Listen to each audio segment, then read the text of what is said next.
जय जिजाऊ, जय शिवराय, जय शंभूराजे. नमस्कार मित्रांनो. मागील भागात आपण बघितले विजापूरच्या बड्या बेगमने शिवाजीस ठार मारण्याकरता पैजेचे विडे दरबारात ठेवले होते. अफजल खानाने पैजेचा विडा उचलला व तो राजांवर चाल करण्यासाठी तुळजापूर पंढरपूर या मार्गाने चालू लागला. तुळजापूर त्याने उद्ध्वस्त केले, देवीची मूर्ती फोडली आणि तो पंढरपूरला जायला निघाला. आता बघूयात पुढे. शिवाजी महाराजांचा मुक्काम राजगडाच्या पायथ्याशी राजांनीच वसविलेल्या शिवापट्टम गावाला होता. सईबाईंची दिवसेंदिवस खालावत जाणारी तब्येत पाहून राजांनी हवापेर म्हणून त्यांना जिजाबाईंच्यासह प्रतापगडावर पाठविले होते. तिथे काही बदल घडला नाही म्हणून राजगडाच्या पायथ्याशी शिवापट्टणात बांधलेल्या वाड्यात सईबाईंना आणून ठेवले होते. संभाजीराजे पावले टाकीत होते, पळत होते आणि सईबाई साहेब अंथरुणाला खिळल्या होत्या. राजे सईबाईंच्या महाली होते. 2 दिवस आलेल्या ज्वराने सईबाई जास्तच अशक्त दिसत होत्या. सईबाईंच्या शेजारी बसलेल्या राजांनी विचारले, सई, तुला कंटाळा आला असेल तर बुद्धिबळ मांडू का? सईबाई म्हणाल्या, नको, आता फार वेळ बसवत नाही. डाव पुरा न करता उठलं तर तुम्हाला आवडत नाही. राजे हसून म्हणाले, हा आमच्या आवडीचा प्रश्न नाही, तुम्हाला बरं वाटण्याचा प्रश्न आहे. सईबाई खिन्नपणे हसल्या. त्या म्हणाल्या, मला वाटत नाही मी यातून उठेन म्हणून. राजे त्या बोलांनी व्यथित झाले. ते म्हणाले, सई, असं बोलू नको. वैद्य राजांनी सांगितलं आहे, लवकर बरं वाटेल. राजांचा व्यथित चेहरा पाहून सईबाई म्हणाल्या, केव्हा तरी आजारपणाचा कंटाळा येतो आणि असं बोलून जाते. राजांना काय बोलावे सुचत नव्हते. त्यावेळी मनोहारी आत आली. राजे म्हणाले, सई, आता आमचे कपडे लत्ते या मनोहारीलाच पाहावे लागतात.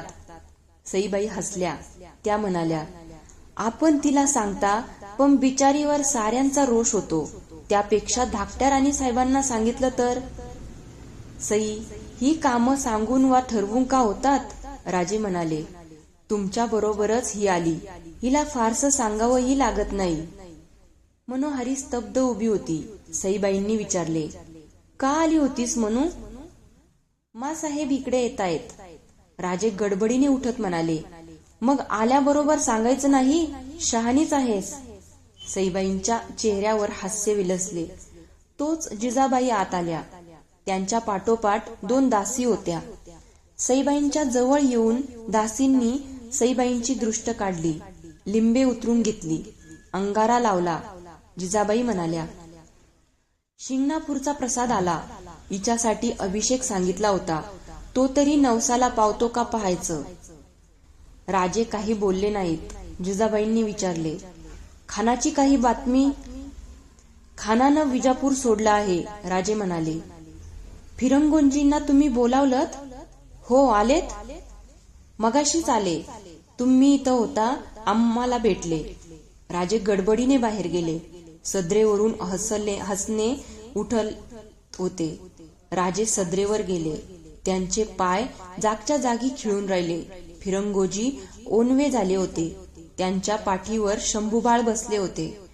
बाजूला उभे असलेले शामराज पंत, अण्णाजी, तानाजी राजांना पाहताच चपापून उभे राहिले.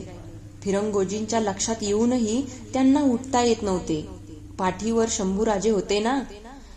राजांना हसू आवरणे कठीण झाले. पुढे होऊन त्यांनी शंभूराजांना उचलले. उठत असलेल्या फिरंगोजींच्याकडे पाहत राजे म्हणाले, शंभूबाळ, आजोबांचा घोडा करतात का? संभाजीराजे आनंदाने हसले आणि ते उभ्या असलेल्या फिरंगोजींच्याकडे झेपावले. फिरंगोजींनी त्यांना घेतले.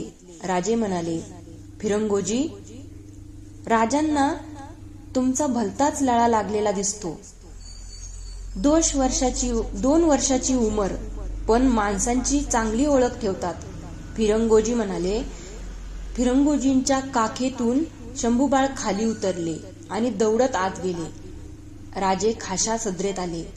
फिरंगोजी, तानाजी, रघुनाथपंत ही मंडळी मागोमाग होती. राजे बैठकीवर बसले. फिरंगोजींनी विचारले, राजे, आठवण बरी केली सा? फिरंगोजी, मानकोजी ही मंडळी मोठी, आधाराची. संकटाच्या वेळी तुमची आठवण करायची नाही तर कुणाची करायची? संकट काय, 5वीलाच पुजलंय, फिरंगोजी म्हणाले. तसं नव्हे नरसाळा, मानकोजी 10 तोंडे म्हणाला.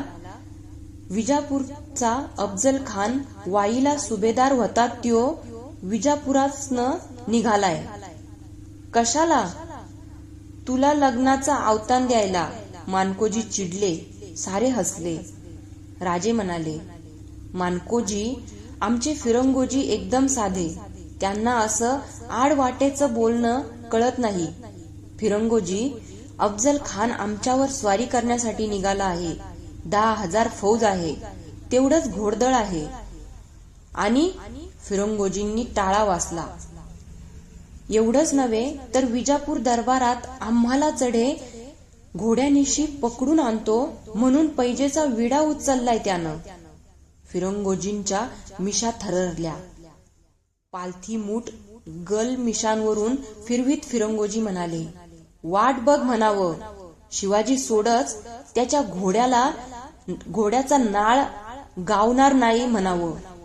बसल्या जागी संतापून संकट निवारत होत नाही फिरंगोजी. मग काय करावं सांगा? खानाची तयारी ऐकली तर खान समोपचारानं फिरेल असं दिसत नाही.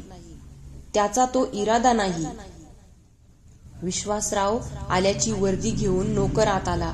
विश्वासराव म्हणजे राजांच्या नजरबाज खात्याचा बहिर्जी बरोबरचा हुद्देकरी. विश्वासराव जेव्हा आत आले तेव्हा आतल्या दरवाजाने जिजाबाईही आल्या. विश्वासरावांनी मुजरा केला. जिजाबाई म्हणाल्या, विश्वासराव, काही चांगली बातमी आणलीत ना? विश्वासराव काही न बोलता उभे होते. राजांनी विश्वासरावांना विचारले, सांगा विश्वासराव, काय झालं?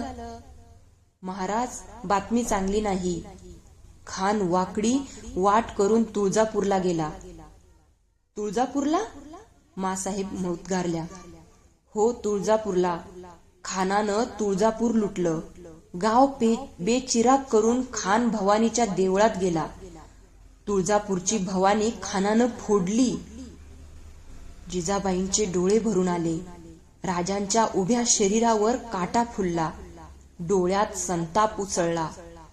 आपल्या मुठी आवळीत ते म्हणाले, विश्वासराव, खानानं आमचं कुलदैवत फोडलं आणि आम्ही ते शांतपणे ऐकतो आहोत. खानाची मजल इथवर जाईल असं वाटलं नव्हतं. विश्वासराव म्हणाले, राजे, तुळजापूर मारून खान पंढरपुराकडे वळला आहे. पापाचे घडे पुरे भरूनच खान येणार असं दिसतं. जिजाबाई म्हणाल्या, हो, त्याच्या पापाची आणि आमच्या दुबळेपणाची परीक्षा एकाच वेळी होणार असं वाटतं मासाहेब. खानाचा हा सामना अटीतटीचा दिसतो.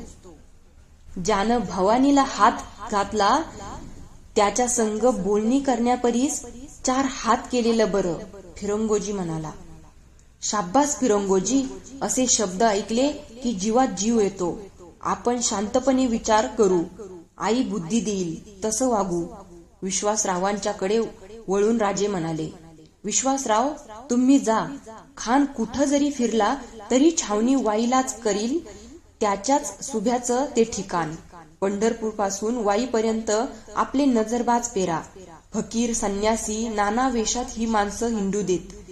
खान माणूस बळही करीत असेल, त्यातही आपली माणसं घाला. खानाची शिंक देखील आम्हाला कळायला हवी. विश्वासराव मुजरा करून गेले. चिंतातूर जिजाबाईंच्याकडे राजे पाहून म्हणाले, मासाहेब, खान अवेळी येतो आहे. याबद्दल परमेश्वराचे आभार मानायला हवेत. हाच खान आधी आला असता तर बाका प्रसंग होता. राजे काय म्हणतात? याचे कोडे सर्वांना पडले होते. राजे म्हणाले, एवढा निसर्ग आमचा पाठीराखा असता भ्यायचं कारण ना काय? खान कितीही लवकर आला तरी तो वाईला पावसातच येणार. पावसाळा संपेपर्यंत त्याला हालचाल करता येणार नाही. तेवढी उसंत आपल्याला पुष्कळ आहे. फिरंगोजी, तुम्ही चाकणला जाऊन गडाच्या बंदोबस्तीपुरती शिबंदी ठेवा. गड सुरक्षित करून उरलेल्या शिबंदीनिशी इकडे या. सोनोपंत, अशाच आज्ञा गडावर पाठवा. दुसऱ्या दिवशी राजांचा शिवापट्टणचा मुक्काम राजगडावर हल्ला. गडाच्या बंदोबस्तीचे काम झारीने सुरू झाले. राजगडाच्या तिन्ही माचांचा बंदोबस्त केला गेला. गडावर सारख्या खानाच्या बातम्या येत होत्या. त्यातच नको ती बातमी येऊन धडकली. खानाने पंढरपूरच्या देवस्थानाला उपद्रव केला.